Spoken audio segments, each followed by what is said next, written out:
görmək çox gözəldir. Bağlanışı təbii ki sizinlə olmalıydı. Başqaca mümkün də Alın deyil. yazımızdır. Məclisə xoş gəlmişik. Xoş gəlib, səfa gətirmişsiniz. Vəziyyətlər idealdır, görürəm. Bəli. Necədir təəssüratlar? Əhvalım gözəldir, hər şey könlümcədir, belə deyim.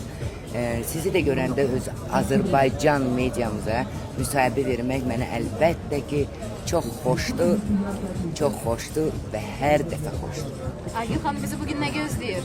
Sizi bu günləri möhtəşəm bir şou gözləyir. Hər zaman olduğu kimi təbii ki. Aygün xanım, saç düzümünüz çox möhtəşəmdir. Bizi biraz keçmişə qaytardınız. O Kremldəki konsert əhval-ruhiyyəsinə qayıtdıq. Kreml yox. Elə- Best Model, model bəli. soşkan düzdür. Bəli.